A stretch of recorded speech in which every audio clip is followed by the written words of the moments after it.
Welcome to another episode of the Powerless to Powerful Recovery podcast. My name's Jason. I'm an alcoholic and an addict. As always, our mission is to share experience, strength, and hope across multiple media platforms. The story of addiction and the road to recovery.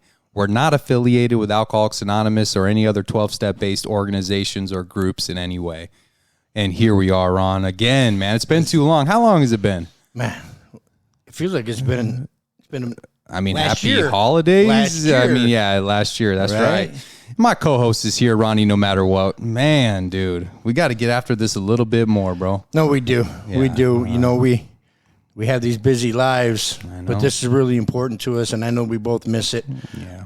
So today we have our special guest on the show. Special. Rashon, a.k.a. B-Rad, is on the show today. What's up, Rashon? What's up, man? Oh, you didn't want me to say that, right? It's all right, man. No, he didn't want me to say that. He doesn't go by B-Rad anymore. No.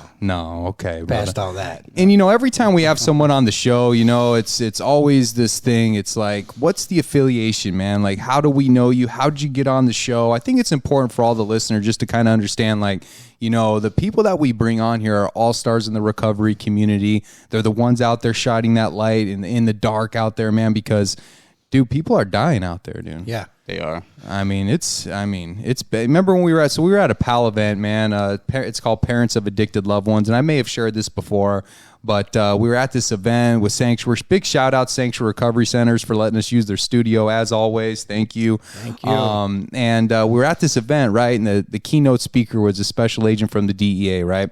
And she gets up there and she makes this speech and she's talking about the fentanyl epidemic and just how it's killing everyone, which it is. And she says, man, every 5 minutes, someone dies from a fentanyl overdose. Enough lethal doses of fentanyl were seized last year for every American to get 2 pills.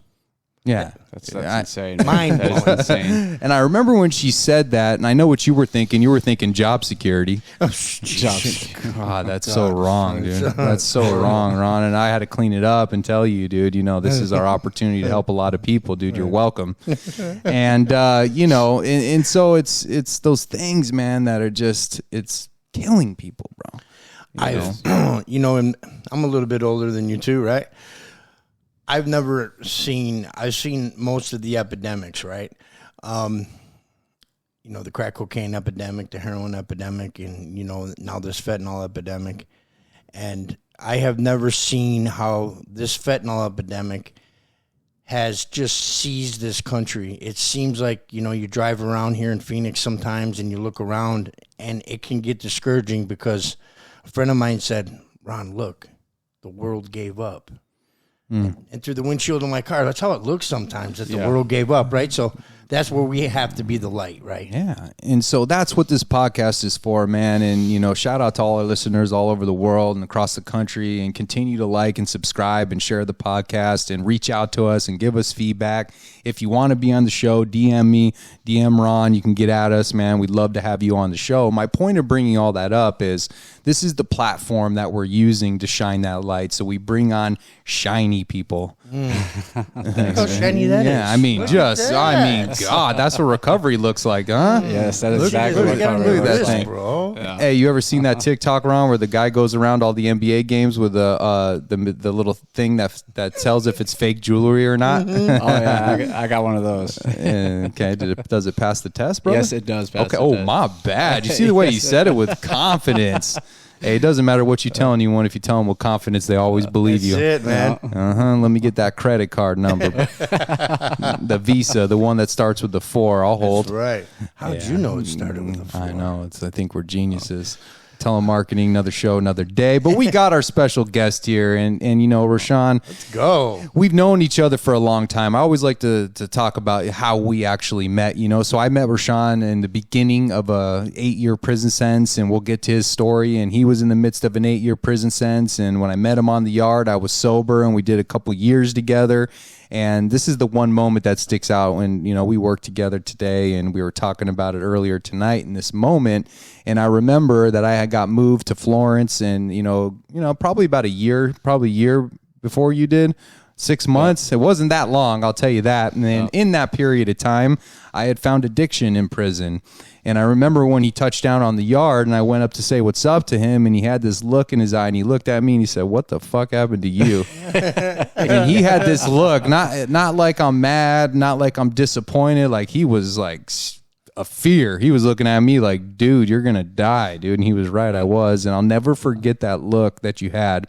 And, and then fast forward, we did all of our prison time together, so it's a really cool moment to have you work here and have you on the show and share this experience. And Ron, obviously all three of us work for Sanctuary. And so, but Ron, when did you meet, Rashon? So I met Rashon at another facility, at a reentry facility. No. When he got out of prison. And, was he trying to bang some girls in the elevator and on the side stairs over there?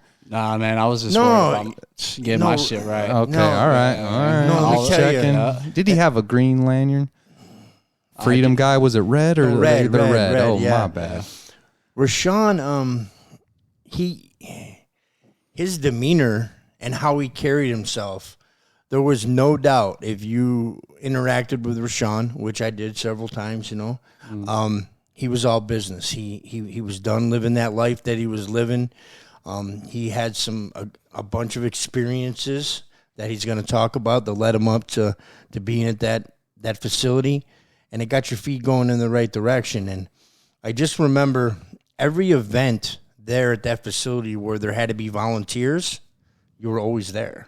Always serving, giving back to the program that had given you something that you never had before, and that was hope. Yes. Right. And, and then here we are, right? And so Ron alluded to some parts of your story because it is, it's a miracle for all three of us to be alive. If you would have known Ron like I did back in 2011, he is really a miracle. I'm surprised you're sitting still right now. You don't have any residuals from over 8 years ago now.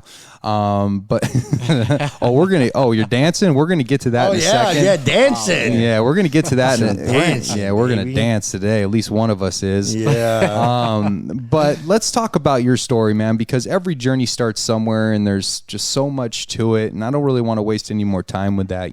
So you're born in Phoenix, and we know this disease doesn't discriminate, right? Like people who come from broken homes and experience trauma in their lives, dude, some of those men and women go on to be, successful, and they don't end up in prison, and they don't end up in addiction, and they have amazing lives. The high majority end up doing the types of things that we do. But I came from a great home. Shout out mom and dad. And I still went to prison and was on the same yard with you because our stories are different, right? Yeah. And so why don't you share a little bit what it was like, growing up with your grandparents and, your mom, abandoning you when you're young and dad dying and everything that came along with that. So why don't you take a moment, and we'll shut up now and let you speak a little bit. So why don't you share what it was like growing up? So growing up, man, I can actually say, age of 2, one of my first memories ever growing, one of my first memories that ever came to mind was the day my mother left me, was the day my grandmother came to the house with my grandfather. We were in Texas, so my mom moved us out to Texas. And one day she called my grandmother and was like, "Hey, I don't want these kids anymore. You got 24 hours to come pick them up, or I'm going to send them to a foster home." So my grandmother, she gets in the car, and on the way to, to get my grandfather to come pick us up, she ends up hitting some dude on the bike. Oh, your grandma did? Yeah, grandma did. Your grandma clipped somebody? Yeah, grandma, probably drunk too. Did she stop? Huh? Did she stop? Yeah, or I'm pretty sure she stopped. I think I don't know the whole story behind that, but yeah, they ended up picking us up. We ended up going staying with my grandmother. Off to a rocky start, I would say. Yeah, off to a rocky start. Me and my brother Patrick went to go live with my grandmother, and my grandmother, she was a very violent alcoholic. By the time we moved in with her, my grandfather just quit, drinking, doing everything. Someone had to be right for these boys. And my grandfather's old school, man. Shout out Grandpa. Yeah, he's old school, so it's death till till do his part, basically. So he stuck by my grandmother, dealt with her bullshit, until the day she died. But the stress and everything that she put him through, it reflected back onto me and my brother. So I grew up in a dysfunctional household. You think? Yeah. Where's dad at? My dad, he's in prison. He was in prison when I was born. Yeah. So my dad was never really there. First time I believe I met, growing up with my grandparents, I can hardly even remember. Almost every weekend they'll take us to prison to see my father. Well, which yard did you go to?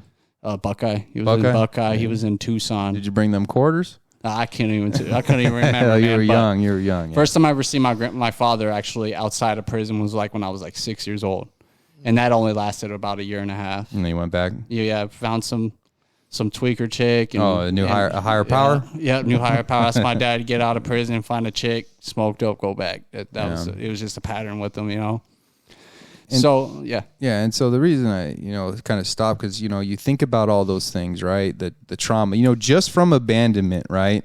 There is like over 12 plus characteristics that you will adopt as an adult from being abandoned, dude. Just that in itself, let alone dad not being there, let alone grandma who you live with is an alcoholic and what you have to deal with her being sober and drunk and everything that comes with that. And so usually what ends up happening when we live in that type of environment is we usually Ron, turn to the streets. That's right. Yeah. You ever turn to the streets?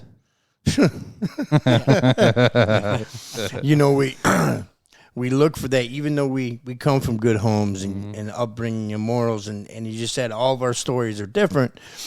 The roads all lead to, like, what my experience has been, that acceptance in the street validation world, through others, right? Yeah.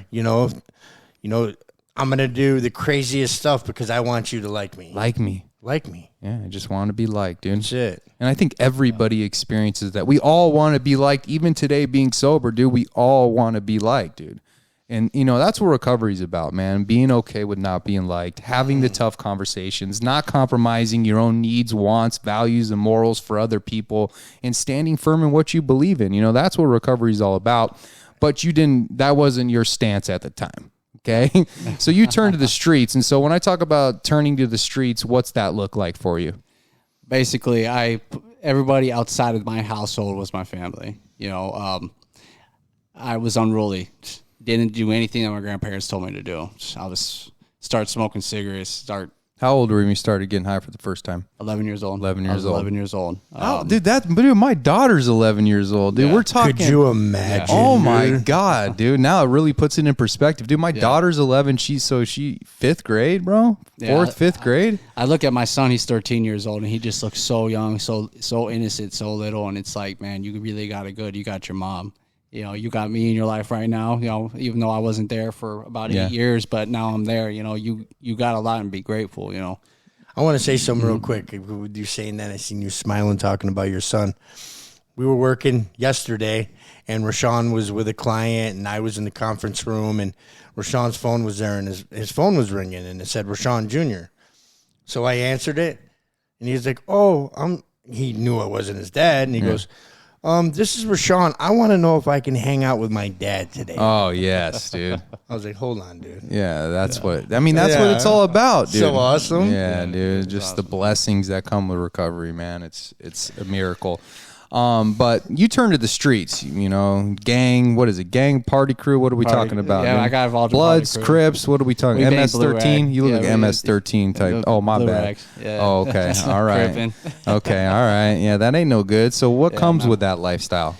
A lot of looking behind your back. A lot of fights, a lot of stress, man, in my daily life. There was always just looking to, for that next high, and just not just doing drugs, but that high of that rush of just going to the parties, getting into a fight, starting drama, just we got a kick out of just pulling a gun on some kids on the street. Adrenaline rush. Yeah, it was adrenaline rush, man. And I made that like my higher power for a while.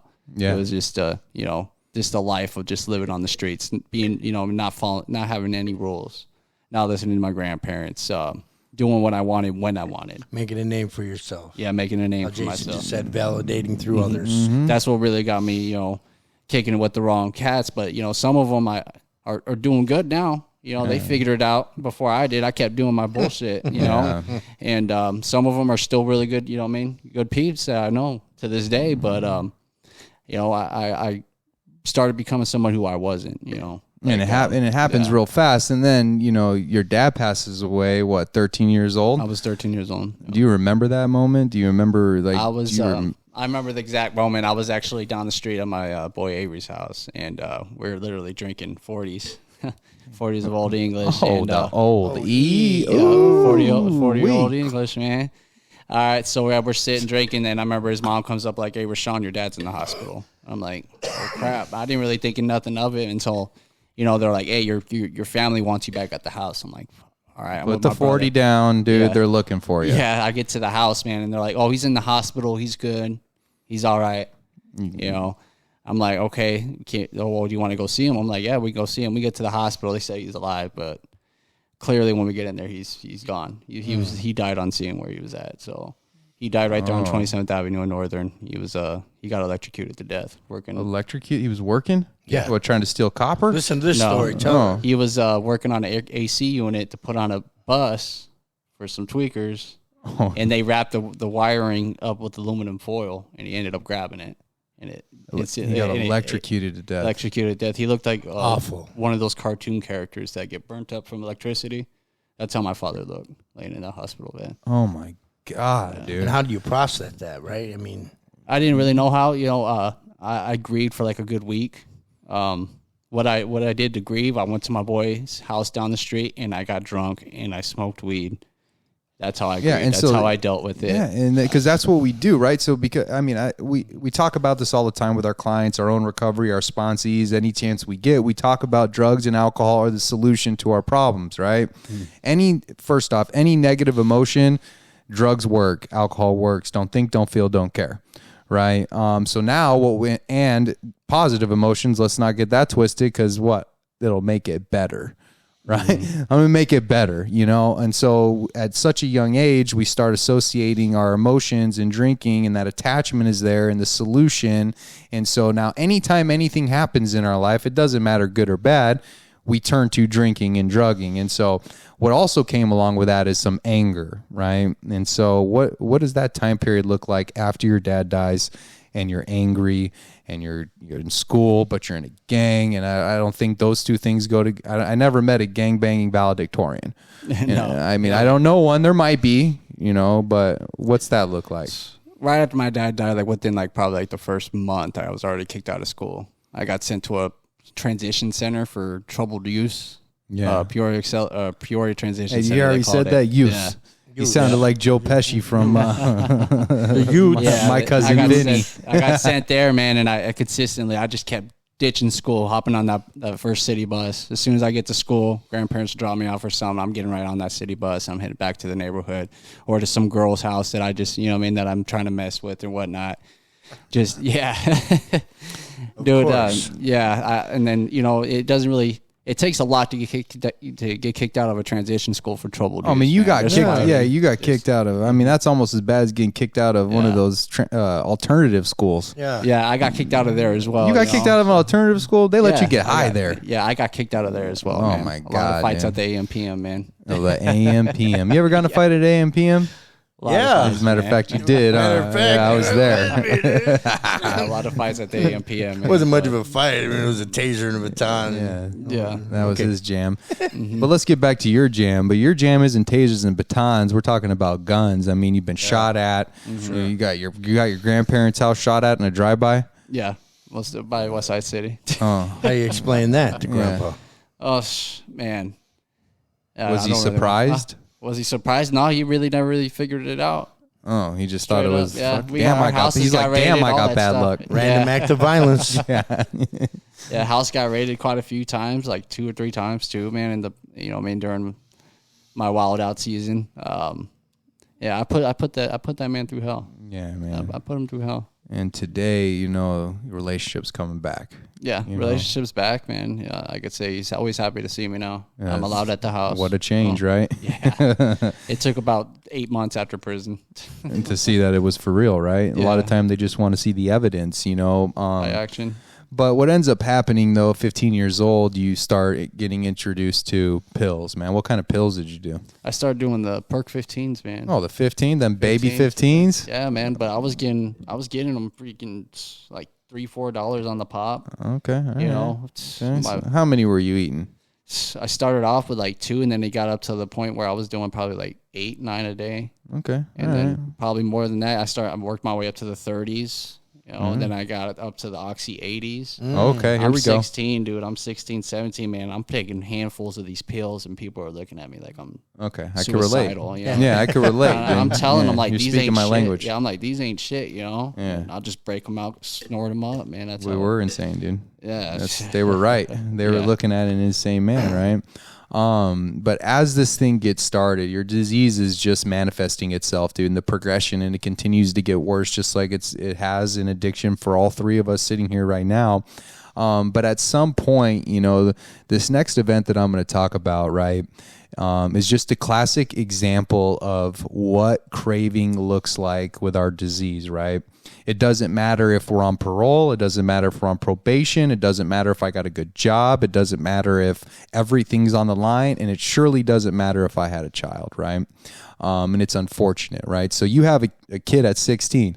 Yeah, 16 years old. I mean, you ain't playing, dog. No, I was supposed to have another kid at 15 too. Oh, yeah. That didn't work out though. Dude. Yeah. Leave it at that. Or you want to elaborate? I mean, it didn't work out. You just like a dog, you fucking put it down in the backyard, or like a horse that breaks his leg. What do you mean it didn't work out? You know what I'm talking about? Baby did make it. Yeah. Oh, okay. The baby My did bad, make it. brother. So. All right. Okay. All right. It's all right, but literally exactly a year later, man, I knocked her up again. So. Oh, same girl? Same girl. Oh, okay. My bad. You got to redo. Yeah. But let's give a big shout out to Rashon Jr., dude. Yes, Rashon Yeah, Jr. big shout out to him. Amazing young individual, man, and you get to be a part of his life today. He's such a happy, cool kid, man. I got to hang out with him the other day. Again, he was hanging around with us, and Yeah, he had a good time. he's a good kid, man. TikToking.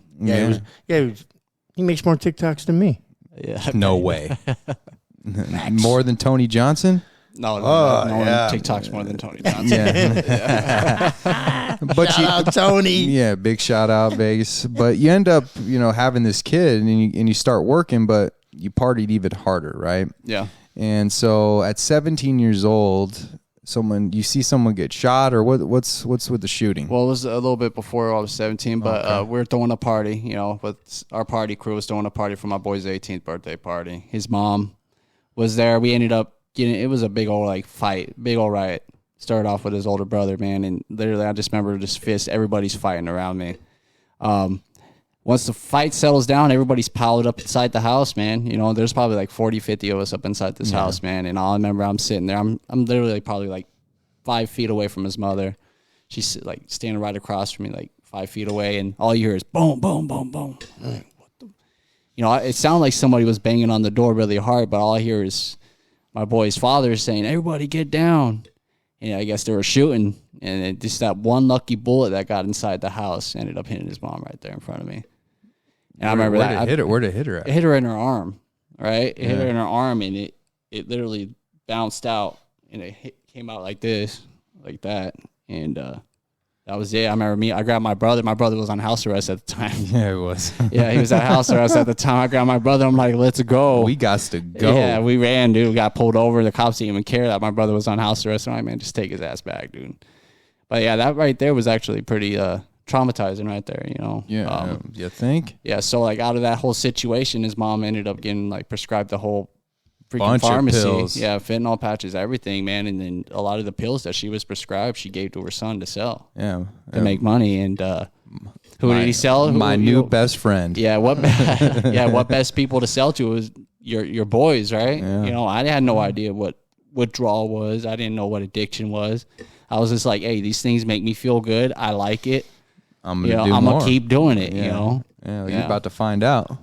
Yeah, to find out. Right during that era, right when I started doing those pills, I ended up quitting my job. I just got involved with the party scene. That's how I made my money. We made our money by throwing parties, promoting parties and stuff. Charging people at the door. That's we split the money every weekend, and then I was writing bad checks on my grandmother's name, I ended up getting caught a year later. Yeah. Yeah, my grandfather's like, hey, dumbass, if you're going to write a check in your grandma's name, make sure you spell it right. That's a good idea. Yeah. That's a good idea. That sounds like an Alessi moment. Yeah, for sure. Yeah. I've been a part of a few of those moments. So, yeah, he kicked me out for that. That was Yeah, he wasn't happy. So he kicks you out, and during this period of time, the relationship with you and the mother of your child, right? It's toxic, dude. Yeah, it's pretty toxic. It's pretty toxic, right? And so now you go through this period where you're like bouncing in and out from your grandparents' house, living with her, going back, and you're getting kicked out again because they weren't fans of hers, and you loved her, but they weren't fans of hers because, it was a shitty relationship. Let me tell you something about relationships, dude. I learned this from my wife. Okay. If you, let's say, okay, I love all you guys, right? Okay. And you come to me and you say, my girlfriend's this, she's that, she does this, she treats me this way, right? And you vent to me and you tell me these things, right? I'm talking about like mom and dad and grandparents, friends, we love each other, we're forgiving, right? But you tell someone this, and then you end up getting back with her or staying with her. Those individuals now, because they love you, they're not fans anymore. They're not supportive, right? They don't think it's a good idea. Right now, we're all in recovery. We love each other. Boys are different, right? Like we just, all right, homie, you good? Like you all right? Okay, well, roll with you. I'm gonna roll. I'm gonna ride with you. Okay, right. But and we work recovery, so we're forgiving, we're loving, we're tolerant, we're understanding, right? But if you're not involved in those things right there, it makes it very difficult. Right. And so maybe that happened. Maybe it didn't. I don't know. But that's just a fun fact for all the listeners. You write that down, please. All right. But you end up at 18 years old, your dad had left you a little bit of money. Yep. Got a little bit of money. What's a little bit of money? About 30,000. Okay. All right. That's a nice chunk. 18 years old. That's fucking $3 million. And you're giving it to a drug addict. Yeah. And so that was pretty bad. So what'd you do? Did you get a place? You get a car? We ended up, my grandfather was like, she needs to leave. And I was like, you know what? How about you give me my money? Yeah. And I'll go to I'll get an apartment with her. So right away he gave me, a nice little fat wad of money. Ended up going to get an apartment with her, and literally like around that time is like when I started getting hooked on heroin. I started trying, dabbling in heroin a little bit. Well, that money ain't gonna last very long. And me, I was a smoker. I liked smoking it. Yeah. And so I was going through it really fast. Really fast. Yeah. So moving into the apartments, it got to the point, a guy a few houses down from me, a few doors down from me, slinging heroin. Slang cocaine, slowing to everything. Yeah, that's pretty convenient. Yeah, start pushing heroin for a little while there. Start working a job over at the Gap warehouse when I moved in over there. Shout out Kanye West. Yeah. I think he got dropped. I think for the Gap thing. Yeah, he got canceled. Yeah, he got canceled. Okay. So you're doing heroin, you're selling heroin, and the 2 doors down's the dope, man. This ain't gonna end well. So, and you're in a toxic relationship. How's this thing end? What, with the relationship? Yeah, well, just that time period. I mean, you're selling heroin, dope man. Does he get arrested? I mean, how's this thing end? So the dope man did get arrested. Yeah, that's how it works. Got caught up for burglary. So burglary? He's a dope man. He's still burglarizing shit. I get it. Yeah, dude. Yeah, he all mixed up in that life, man. But yeah, during that time, I ended up moving out because, my baby mama, she would always be gone. I would always get stuck with my son a lot. She would always be gone, and what I would do is I would drown my sorrows by getting high. So I thought that was the answer of everything. But at the same time, I'm not going to sit here and say that I wasn't wrong for the shit I did. I was a piece of shit junkie. Yeah. You know what I mean? So I'm just as guilty. You know what I mean? I probably treated her like shit for all I know. You know what I mean? Why she wasn't there all the time. You probably weren't very fun to be around. Yeah, I probably wasn't very fun to be around. I'm pretty sure I wasn't, you know what I mean? Yeah. But it just was a toxic relationship. We couldn't go more than a few days without arguing with each other. The only reason why you're able to see your part in that right now is because you work a program of recovery. 100%. Otherwise, you that, you see what you did, see what you made me do. All right? It's your fault, it's your fault, it's your fault. It's everybody else's fault. Recovery teaches us to focus on our own actions in any situation, man. For a second there, dude, here's a side note. When he was talking about doing heroin for a second there, I was thinking about that moment when you were doing heroin, but you didn't want me to know. And I picked you up one day to go to work, and you were on a nod. He was nodded out of my car trying to tell a heroin addict he's not on heroin. I'm like, bro, You haven't slept in 6 months, dude. You don't sleep, bro. You're not tired. I've never seen you tired. You're a meth addict, brother. Yeah, because I was a speed freak. Yeah. And like, This dude. I hooked up with this young girl. Remember that girl? Yeah. Oh, Jesus. Yeah, I remember that. And I had to go. Yeah, I remember that because I had to you go said far to pick your ass Yeah, up. wait, Scottsdale. Scottsdale. It was in Yeah, yeah. Scottsdale. No. Hit a Walmart on the way.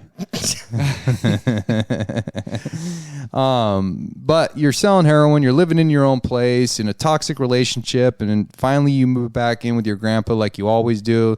You go back with grandpa and I call mom, right? That's what Ron does too. We call mom when we're in trouble, right? And that's mom and dad to you is grandma and grandpa, right? So you call them. Yeah. That's what we do. We call them. They let us back in, but they only keep letting us back in. My parents let me back in pretty much every single time, even at a period of time when dad didn't want me back in the house for great reasons.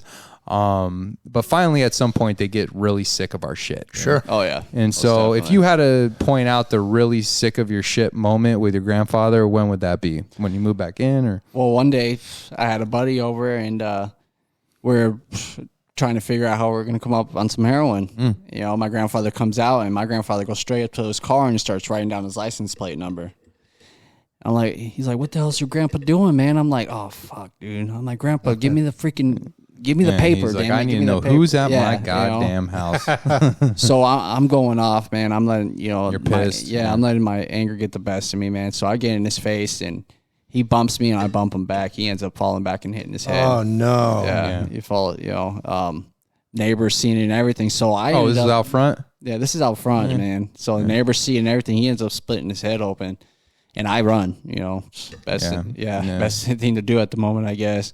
I ended up running, man, and then coming back, my grandfather's gone. He's at the courthouse putting, Restraining order. restraining order on me. So Yeah, I guess I'm a sick of your shit moment. yeah, dude. that was and I ended up going to jail for it. Cops found me at the house. Yeah. When I went back, they picked me up, sent me. And you didn't go sent me to back jail. in that house and live with him or go back in that house for a long time after that, right? I never went back again. Yeah. Yeah, that was the last time, and it sucked too because that was home kind of in a way, Yeah, it was home. It that was home. Yeah. My grandmother was there, he was there, even though my grandmother was a crazy ass woman. That was mom, though. That was mom. Yeah, that was mom Yeah. all day long. Yeah. And so when you leave from there, where do you go? I go straight to Maryville to go stay with my aunt and uncle. Right out there in the middle of the hood, man. Right, yeah, that's where you live, Ron. Huh? Right down Pretty close. Pretty close. Just because we get sober doesn't mean we don't like a little action in our lifestyle. No. Too much, huh? Mm-hmm. Yeah. It's hot over there, dude. Yeah, It's so hot over there. So what's Maryville look like? oh man, I'm lucky. I'm only lucky that I got to walk around out there in the neighborhood I was at, just because of my family. Yeah. That's the only reason I got lucky. Got real lucky. But I Yeah. could tell you, I enjoyed myself there because I was with family. But we just did a lot of drinking. I still dabbled in meth a lot while I was there.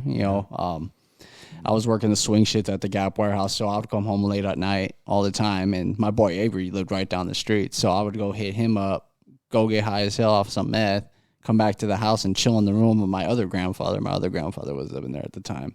We shared a room while I was there and stuff. He had no idea, but I'll be up all night just spun the fuck out. Yeah. Man. I'm going to make this All vacuum better.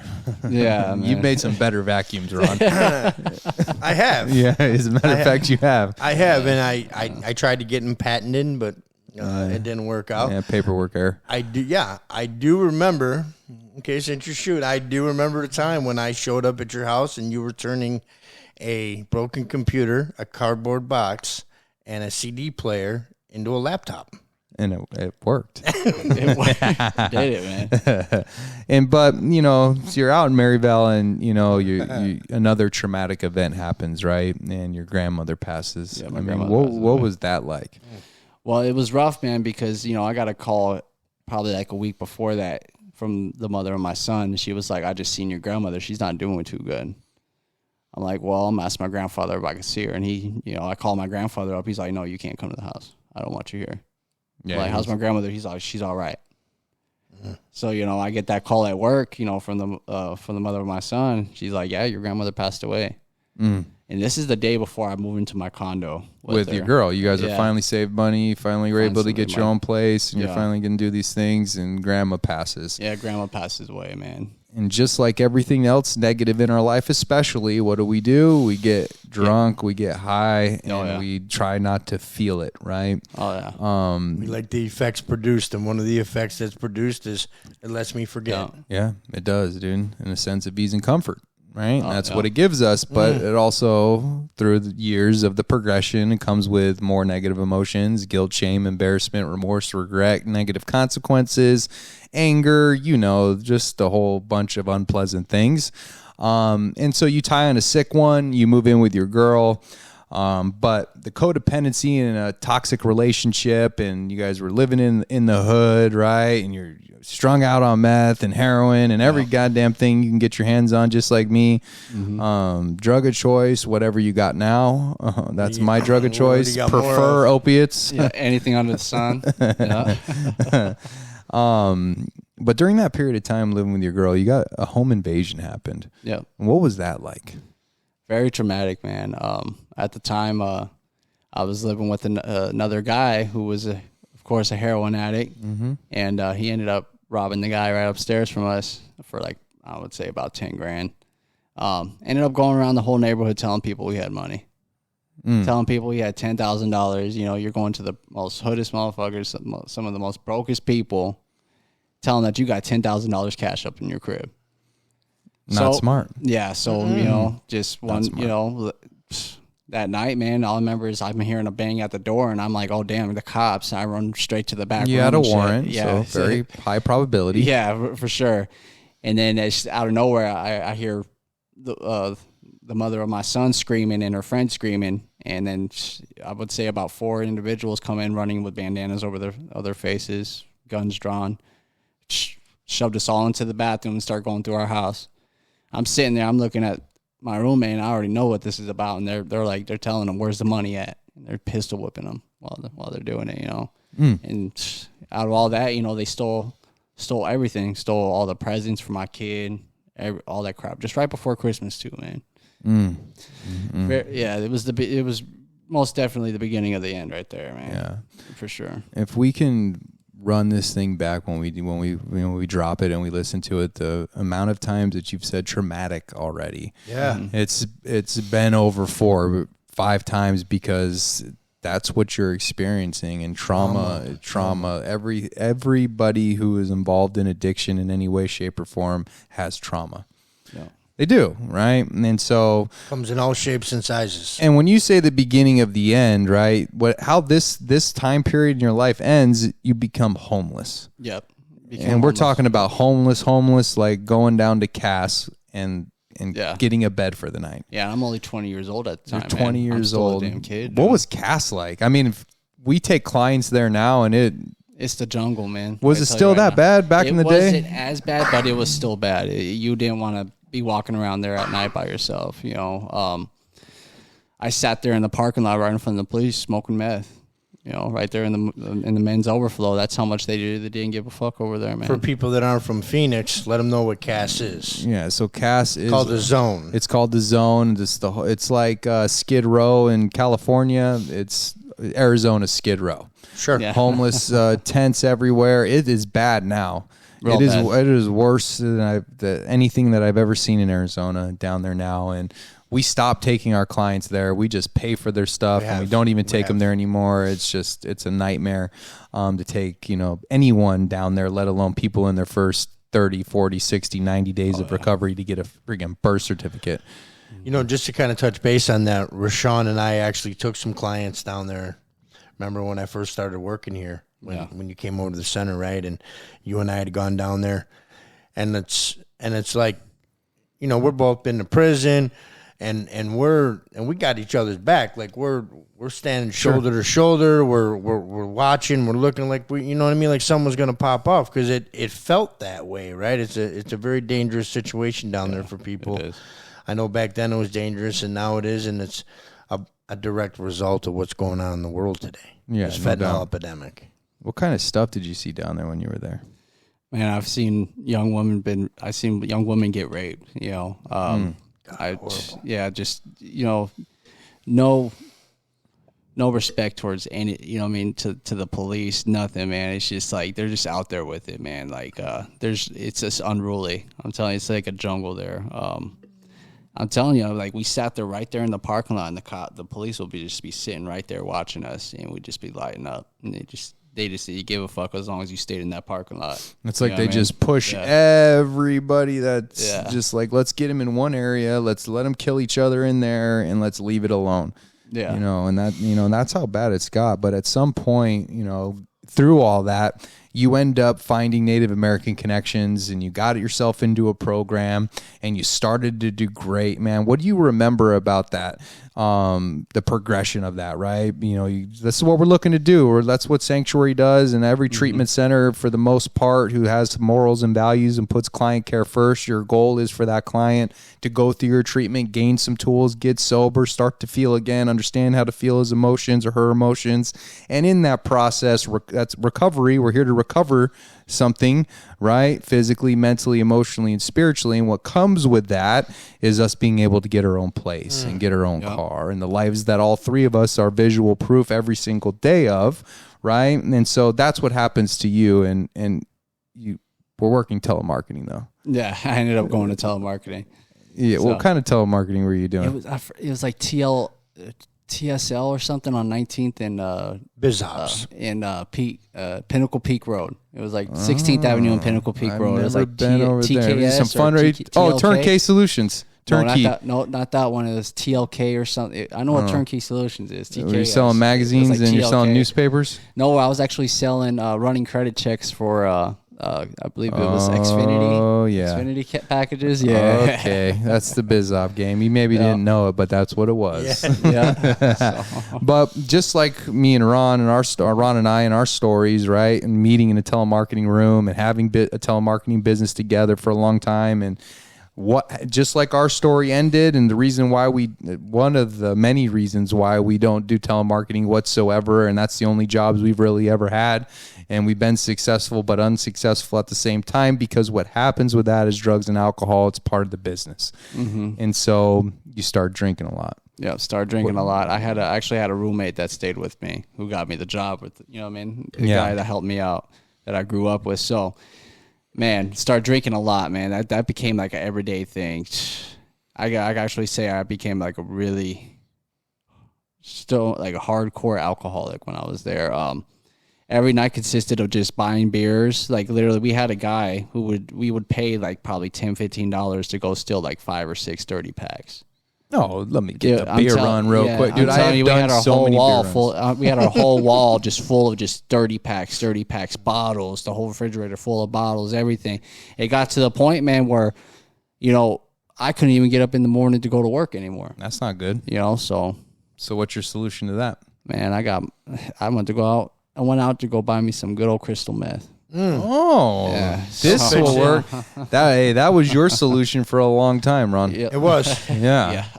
You have your shirt off in the office. Kind of worked. You got 2 headsets on, sweating. Was that me or you?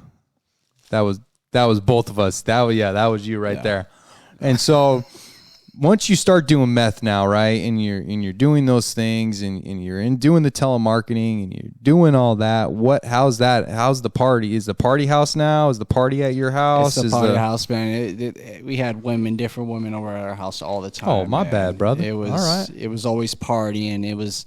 It got to the point, man, where I start, bumping heads with my roommate because I started getting tired of the partying.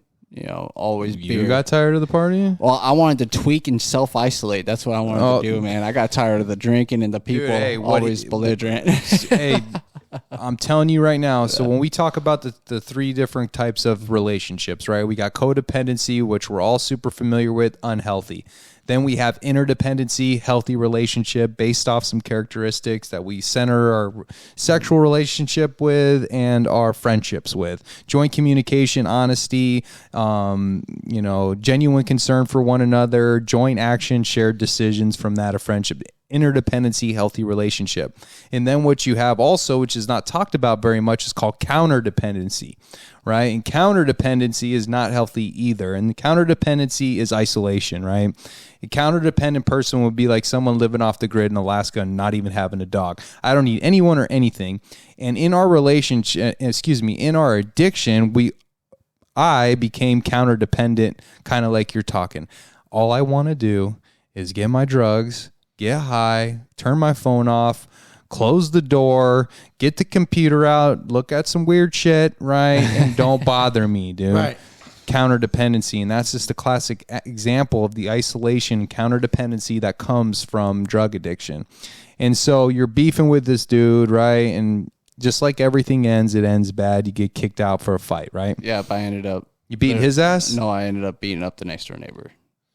Okay. That was at our house. Yeah, All right. It was some Random off the act wall of shit. violence. Yeah. Yeah, man. I Hit him with a 2-piece yeah, and a biscuit. yeah. He was snoring, man. But yeah, I ended up. Night, night. Yeah, it was crazy. He went back to his dad right after that happened. They went to the management, and I wasn't allowed to come back. So I got kicked out, and that's when like the real homelessness really like kicked in. And then you became homeless again. And you know, when we talk about traumatic events, you know, the one seeing a woman being raped, your mother abandoning you, your dad being gone and dying, and this is someone being shot right in front of you, your house getting shot up, being shot at too many times to count. And I mean, there's so many traumatic events. I'm missing several of them. Then you get stabbed. Yeah. What happened with that? You were homeless and you got stabbed? Yeah, I was on 19th Avenue in Glendale, man. Literally middle of rush hour. I believe it was like October 28th is when it happened. 2014. I ended up, meeting up with some guys, it was a black dude from the neighborhood. Ended up grabbing $5 from him to go pick up some meth. He went in on some meth, man, and I ended up taking like 2 hours. I was gone for about 2 hours, man. I was waiting for the dope man dude on the side of the road. He thought I jacked him. So he came, someone saw me on the side of the road. They told him. He came literally at me with about seven other $5. Over $5. They ended up jumping me right there in front of the Ace Hardware, right next to the Quick Trip, man. Middle of the day, man. And it's crazy because while they're jumping me, I'm on the floor. I'm getting stabbed, man. And you see these people driving. It's rush hour, man. Remind you, we're literally on the side of the road, and there's just people driving by, not even noticing a damn thing.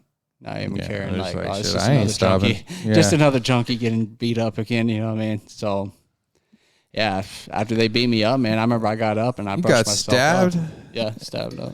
They severed my liver and severed one of my main arteries in half. They put a metal coil in one of my arteries to keep the blood flowing. Okay. All right. That's traumatic. A little bit. You were in a coma. Yeah, for about a week and a half. Okay. All right. When you woke up out of the coma, did you ask if you won the game or not? Yeah. Shout out to Bill's Mafia, my cousin. You know what it is.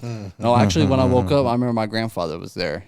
And I remember asking him, man, like, this is like a turning point for me to where, like, I really start getting a real bad case of the fuck it. My grandfather's right there, and he's like, yeah, I heard you got stabbed over some drugs.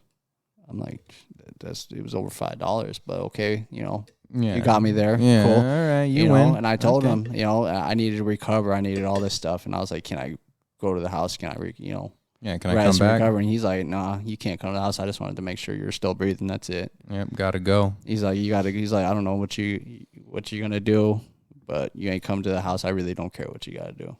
Yeah. You can't stay here. Yeah, so like at that moment right there, man, I really just didn't give a fuck. Yeah, nothing. Like you got nothing to live for, really. I mean, you had your son this whole time, right? But he's with the baby moms, and we're so out of touch from it. And at that point, all bets are off. And for guys like us, when all bets are off, right, and we have a case of the fuck it's, there's really only two things that end up happening, and those two things are prison and death. And you're sitting here today, so that means you went to prison, right? Prison. Okay. All right. And so you ended up, going into county jail, right? And you catch a case, and you're in there, and they give you the old okey doke like Arizona does. And when I say give you the old okey doke, why don't you explain what I'm talking about? Well, I was on probation for drug paraphernalia. Naturally. So when I got arrested, I had a machete in my pants. Okay. They pulled a machete out of my pants and shit. So they charged me for misconduct involving weapons. Okay. So sat in county for a few months, got to the settlement conference, whatnot. I signed a plea for 2.5 years. I'll take 2. Okay, Yeah, 2.5. Yeah, I was like, man, this is a sweet deal. Hell yeah, 2.5, I could do that. Nothing. No big deal. Know? And then literally the day after I signed for that 2.5, they page 2'd me for taking idea of another, which all I did was I used a stolen debit card to buy food at Jack in the Box, $18 worth of food. And just because I entered that plea the day before saying I'm guilty, they counted that as a historic prior against me, and they bumped me from a category 1 to a category 3. And when he says that, we're talking about a sensing chart that Arizona uses, which when I could picture right now here in this moment, I could picture that sensing chart in my head right now. Mm-hmm. I will never forget what category 3 looks like. And I hope to God I never forget what that category 3 looks like. Yeah, it's horrible. Category 1's the lightest sentence. Category 3 means you're fucked. You're get aggravated sentence and you're doing time. And we're talking about $18 of food, right? We're talking about someone like all 3 of us who did lengthy prison sentences. Actually, all 3 of us caught an 8-year prison sentence. Yep. 7 flat. 7 flat, right? Which is 8 years, yeah. Right? So, we have a drug problem. Right. That's what we have. And 90% of everybody in prison has a drug problem. Right. And the 10% who don't have a drug problem and still do lengthy prison sentences, those are the scary motherfuckers. Yeah. Something's wrong with you, bro. Yeah. Right. Those are the ones you want to stay away from, dude. When you tell me you got a prison sentence sober, right, and it wasn't from your past, there's something's going on there, player. Mm-hmm. Right? But that's just classic Arizona, and all 3 of us, you probably tell me if you guys run into the same thing. I'm a Dateline guy, right? I watch every Dateline. There isn't one I haven't seen. 48 Hours, true crime. That's all I watch. I want to see real footage and I want to see real mugshots. And 60+% of the time when they get sentenced, they get less time than I got. Yeah. Every time, dude. Yeah.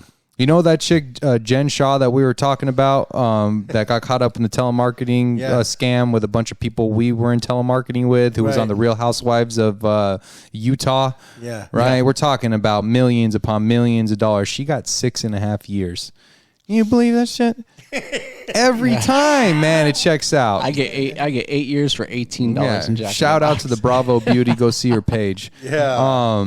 But here we are, man. And you said it before, it saved your life, right? And so here we are. Your sobriety date is February 24th, 2015, dude. Yeah. That's a miracle, bro. It is. It's awesome. I'm so fucking proud of you, dude. And, during this period of time and catching the prison sentences, not only did you catch prison sentence and you're about to find a prison yard, but you also found God in this period of time. Yes, I did. Do you remember when that moment was? Was it a gradual process? And how did that happen? Let's get to the recovery, man.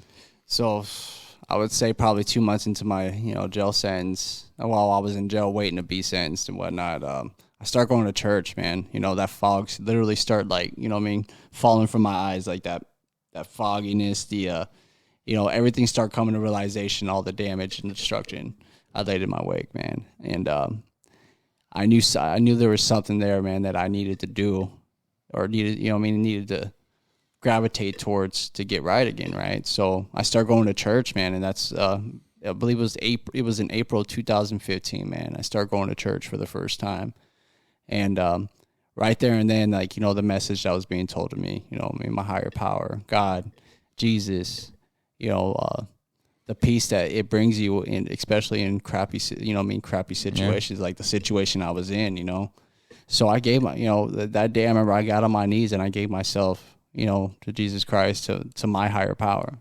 and from there on, I remember just if it wasn't for that, I remember I was in my jail cell writing letters, to people trying to make amends, not even getting through the the first. Well, you're like me, bro. Step, you're like me. The only program I ever worked previous to this one is step 1 and step 9. I'm powerless and unmanageable because you caught me and I can't lie about it. Exactly. I'm sorry. Straight to number 9. I'm sorry. Yeah, man, it's just crazy. But you did that because you felt it on your heart, which was God that flows through you. You made a connection and you felt an effect, right? The same effect that we get. It might not be the same type of rush of euphoria. It could be.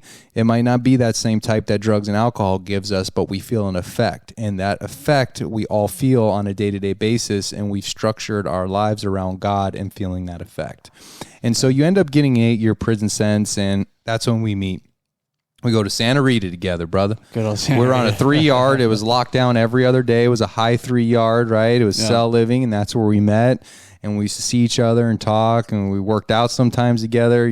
I kind of worked out solo because I like to listen to country music and cry while I worked out. That was kind of my jam, right? But that's where we met, and that was in 2015, dude. And we followed each other for the next, almost 5-6 years. We were on the same yard every single time, and then finally you end up going to Florence North Unit. We run back into each other. I look like a zombie, like I'm gonna die, and you're scared, so we're not really hanging out. Oh no. Yeah, we were on 2 different paths at the time. Right, but what's cool about our relationship is you see me doing good, and you see me down and just ready to die, truthfully, and then you see me recover. Yeah. Right. And you've seen that progression. We got to experience that together and share that together. And, and we're at North Unit. We're going to meetings. You're going to church services. You're on the fire crew. What was being on the fire crew look like for you? Being fighting on the fires in prison. Yeah, fighting fires in prison, man. Certified firefighter, man, through the state of Arizona. It was an amazing experience, man. I could tell you right now that experience alone was something that God put in my path, to teach me. It is no joke, discipline, dude. Teach me, gave me a good work ethic. That's why I show up every day. I'm up every morning. I learned it from my brothers I was around. Like God, He puts people in your lives. He talks to you through people that He puts in your life.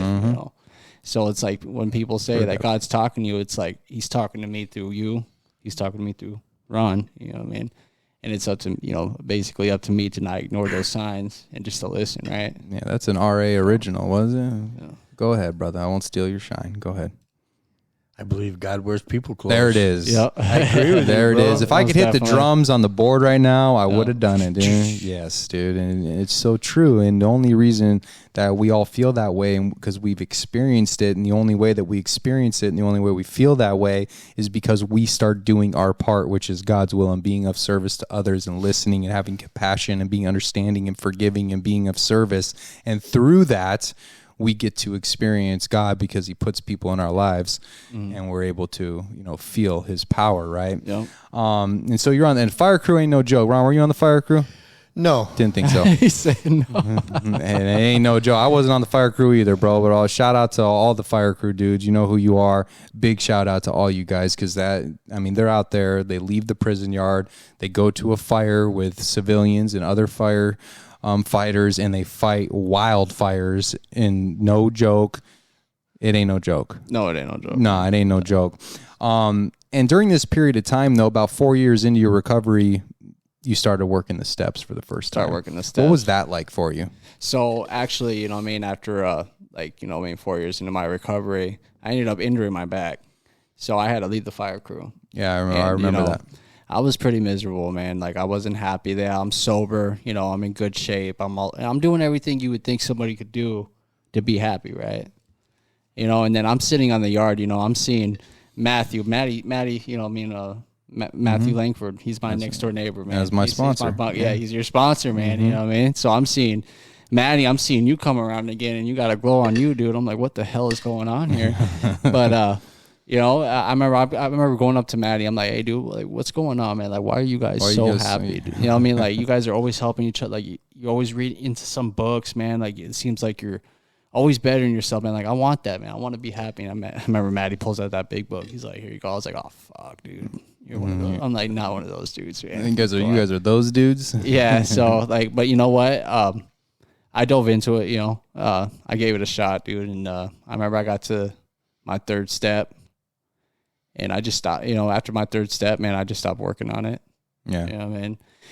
I got, my back started feeling better. I just start diving into just working out, hustling every day. I start working at the bus barn. Interesting. You stopped at the third step. Yeah, no, he went back and worked the steps. I worked the steps twice already. Yeah. So. No. The sponsor Ron just come out. Yeah, the sponsor Ron. Yes, he What did. step are you on right now, Rashon? I'm on the 4th step right Oh, Again. okay, brother. I'm working it again, man. Yeah, but you see that it's so common, dude. They do the 1, 2, 3 shuffle. I got a little bit of God. I felt a little bit better, right? And Bleeding then stopped, man. yeah, and then we 4 step. Wait, hold up. I'm not willing to do all that. I'm good. I got relief, not recovery, but I think I have recovery. But I got relief, and it tricks us. It fools us. This thing's cunning, baffling, and powerful. Yeah. And you continue to go about, but you become miserable again, right? I became miserable again, man. That's it happened again, like right around COVID, when COVID hit, when they moved all of us from yard 2 to the tents. Remember that? Yeah. The big old move to the tents. I remember that. Man. They put all the fire for, and I'm going to call it like it is. The firefighter dudes think they're entitled. Yeah. And they think they're privileged, and they think they're special. Right? They do. And they're all my friends. Okay? And you know what it is. Especially Florence. Especially Florence Fire Crew. The Florence Fire Crew think they're the best in the world. Yeah. They were pretty damn good, but they ain't all right. Another show, another time. Right? Another time. And then they put all the fire crew who wants everything, and they put them in the tents, dude. They were so mad, bro. You in the tents, no, I wasn't in the tents. No. He was over in Baker, man, just chilling in that AC. No, Alpha. I was in Able. I was in Able. Yeah, just living the dream. They were so mad, dude, that they had to go live in a tent because they closed that. They were in the process of closing North Unit down completely.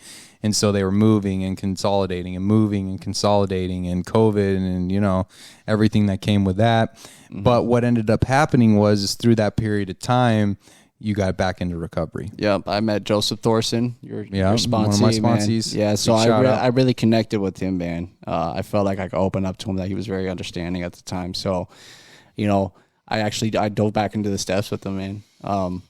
I ended up getting to my 4th step again, and then it was like perfect timing too. I believe it was just a God shot. They ended up quarantining the yard for COVID and stuff, dude. So they quarantined us for about a month straight. Cannot get away from me now. Yeah, and I have a mental, I have mental disorders, man. I have ADD, I have ADHD. So it's like it's real hard to like get me to sit down and do something for too long at one time. Well, at one point. So I remember every day just making it a point for about 30 minutes to an hour every day.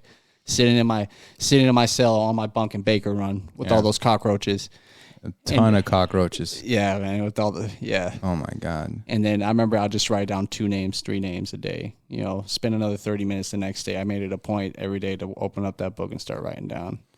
And I remember coming off of right when we came off of quarantine and start working that 5th step. Yeah. And I actually let stuff out, dude, that I never let out before. Yeah. You know what I mean? Like stuff that you don't tell other people in prison, right? Yeah, no, I get that. I mean?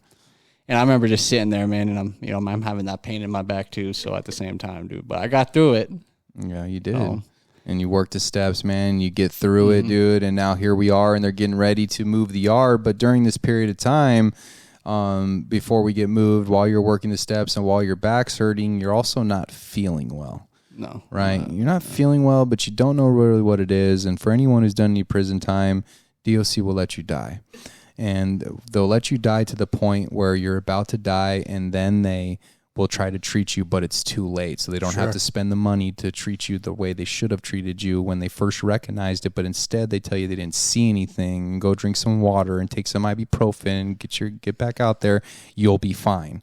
Right? How many people have we all watched die in there because of the healthcare system and the Department of Corrections? So many, and you almost became one of those people. And your story and this part of it and everything you've been through, and then this happening to you now, and you making it through it is a fucking miracle, bro. It is. Like true miracle, right? And so you're not feeling good, dude. And they go to medical how many times, dude? I went to medical countless times, man. Like what'd they tell you? They told me I had to pull muscle in my back. No big deal. You got to pull muscle. Here's some icy hot. Did you get icy hot? Muscle rub. They gave me muscle rub. Yeah. Okay. Naproxen, ibuprofen. drink some water, Yeah. throw some muscle rub on your back, pulled muscle. And we don't know, right? We know we're not feeling good. We know that we can't see an x-ray. We don't see, we might take x-rays. We might do these things, but we don't read them. We don't see them. And they tell us we're okay, but we're not, right? Yeah. And so they end up moving you to Globe when they close down the prison. And you get to Globe and you get right into recovery. You carry what everybody did, you know, at North Union. Shout out to the guys. And you start, you know, getting meetings and you're doing all these things and you're there with your sponsor and everything, but you're not feeling well, dude. No, like my back just kept. So why don't you take it from there? Yeah. So, you know, I believe it was September of 2020. It's when I actually just stopped working out. I'm like, man, my back's not getting better, dude. It hurts real bad. It's one hell of a pulled muscle. Yeah, it's one hell of a pulled muscle, dude. Now they're starting to tell me that maybe it's a separated, like a pulled tendon or a separated muscle and everything. So it's like, all right, now I just gotta chill, let it get better, right? Yeah, it's from the working out. I can't stop, right? You know, but yeah, I just stopped working out completely. You know, I stopped doing the things I love doing. So I focused most of my time into just, you know, going to my meetings. I had a sponsee, my first sponsee I had on the yard over at Globe and stuff. I kept working with him and whatnot. But then COVID hit. You know, it's a yard of COVID like hit there, yeah. Yeah, with like 300 men and about 260 of us get it. So when I ended up getting it, like it was some people in the kitchen that got it and they're serving trays to everybody. Yeah. And the people who were serving them got COVID. So they literally, the whole yard, probably like 230 out of like 280 get sick. So 6 people out of that whole yard get sent to CAS for because the quarantine. Only 6. Only 6 because so they come to me, they check my blood pressure and they're like, holy shit, what's wrong with your blood pressure's through the roof. So I'm one of those lucky 6 that get sent to CAS for a 2-week quarantine. Cassin, I mean not CAS, but Cassin. Yeah. So the hole. Yeah, the hole basically. Yeah. So COVID actually threw my heart into atrial flutter. So on top of the, you know, the issue I had in my back, I had this heart issue happening.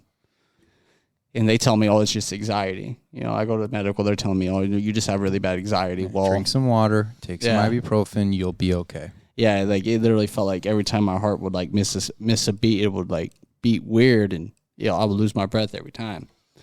So because that happened, well, I was diagnosed with anaplastic large cell lymphoma, not Hodgkin's lymphoma. Cancer. You had cancer the whole time. Yeah, cancer, and my body stopped fighting. Correct me if I'm wrong, but it was eating your spine. It was eating through the right side of my spine and 3 of my ribs. Back problem, pulled muscle. Drink some water. You had cancer. Yeah. So, it was pretty bad, man. And because my body started fighting the COVID, it stopped fighting the tumor basically, and it literally grew like probably twice the size of a softball. I looked like the Hunchback of Notre Dame.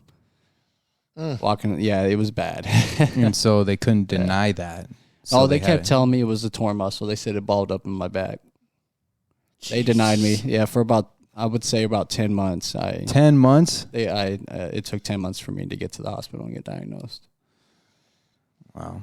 Yeah. Okay. So when you get to the hospital, that's when you find out you have cancer. Yeah. Within what stage was it in? It was stage 2. It was in one area, but it ate through 3 of my ribs and it started eating through the right side of my spine. Wow. When I got to the hospital, I wasn't able to walk on my own anymore.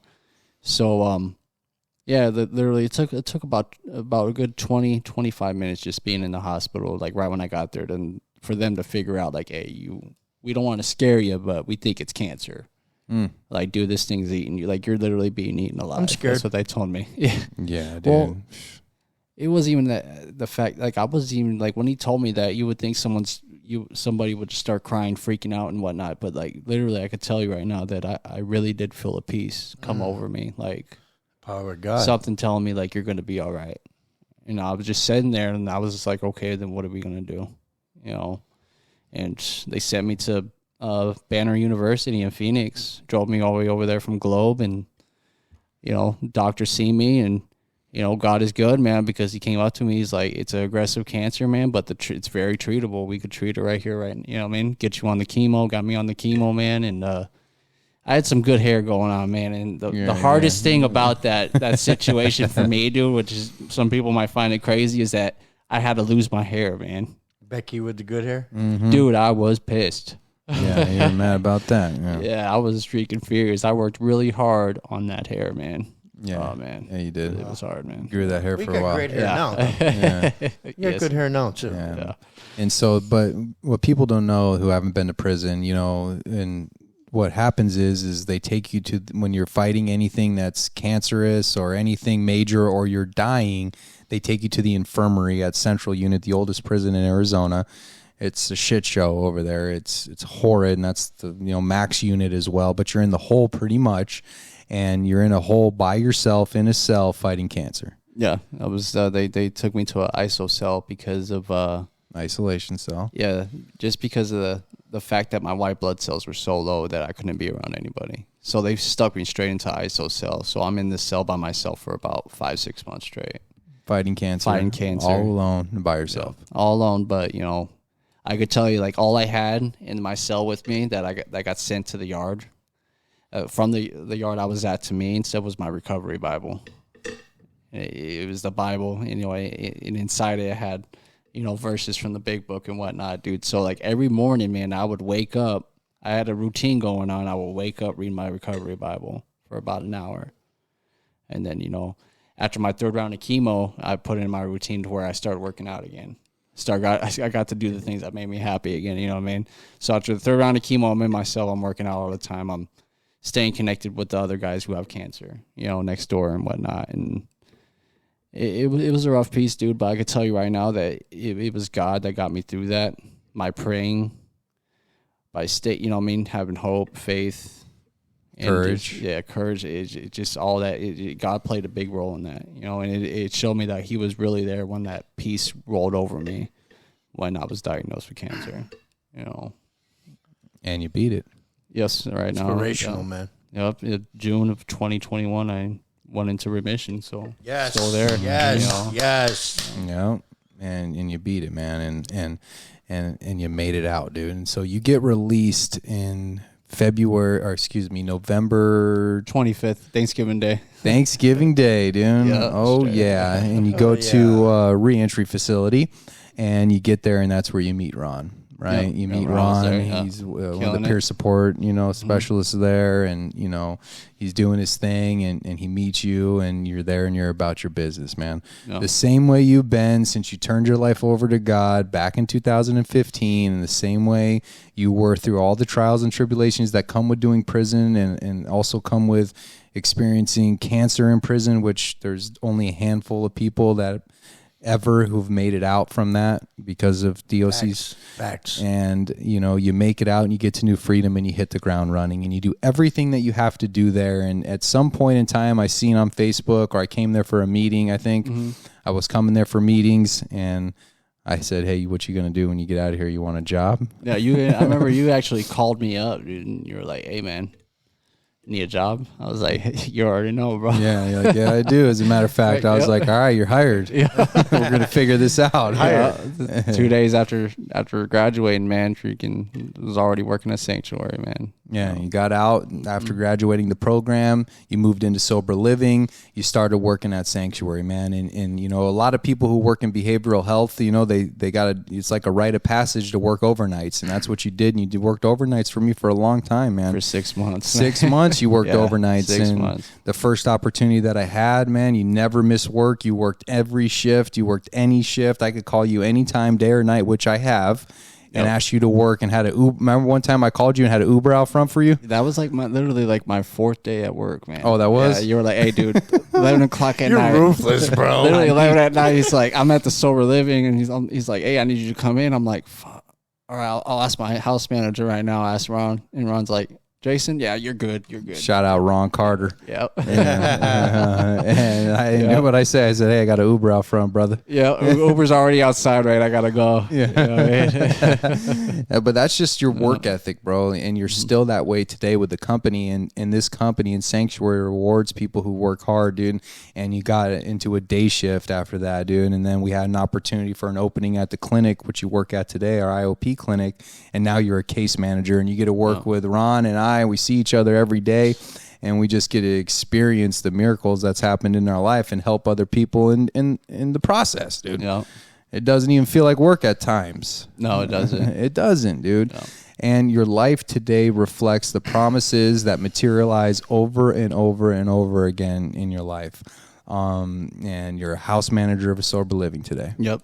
Yes, I am. Get at them if you need a room. Yep. Yeah, where could they find you at, dude? Find you on Facebook if they need a place. Find me on Facebook, man. Yeah, reach out. Need a bed. Got to have that money. Man. Yeah. Rashon don't play any games either, dude. Could you imagine, dude, if you're behind on your rent, you got Rashon coming up. He's not a small dude, and he's about the business.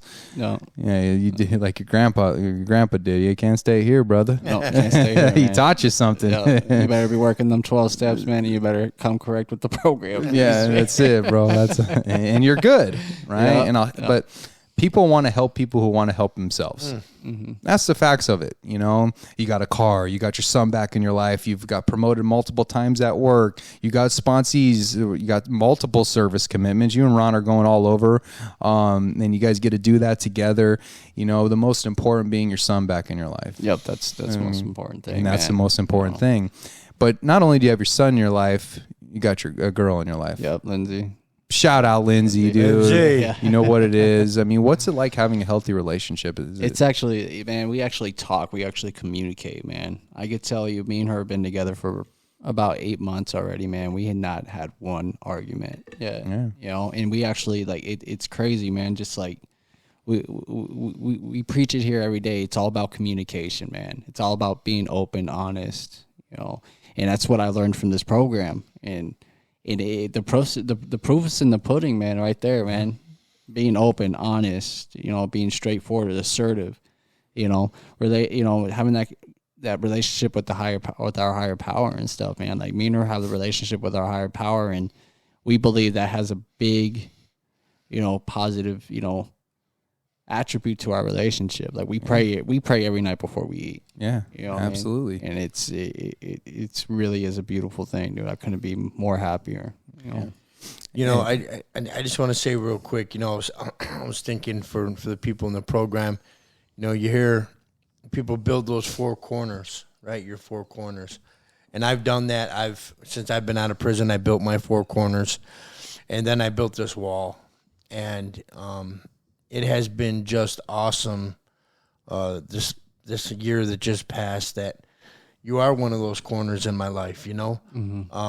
You know, we work together, we go to meetings together, we work the steps together.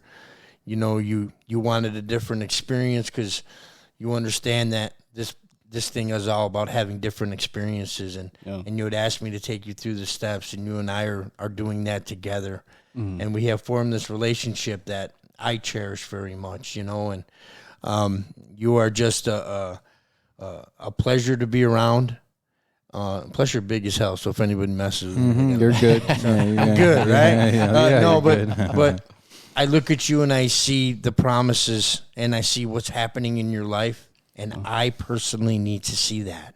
Yeah, I have to see that in my life. You could tell us about unicorns all day long, but you are living, breathing proof that if you do the right things are going to happen, and some beautiful things will come to pass. The book says that, right? Yeah, it says that. Most definitely. It definitely says that, dude.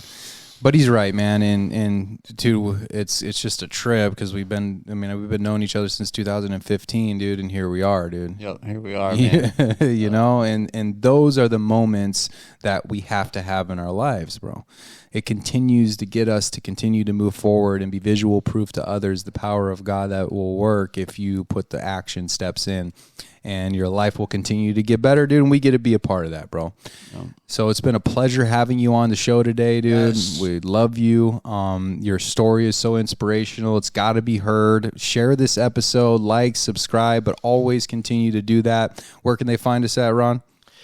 Facebook, TikTok, Ronnie, no matter what, Powerless to Powerful, Jason and Sarah. Please reach out to us. And someone just put on my heart tonight from hearing you. If you're out there and you're struggling, or someone you know struggling, reach out. Reach out to one of us. Reach out to somebody, because you matter and you're valuable.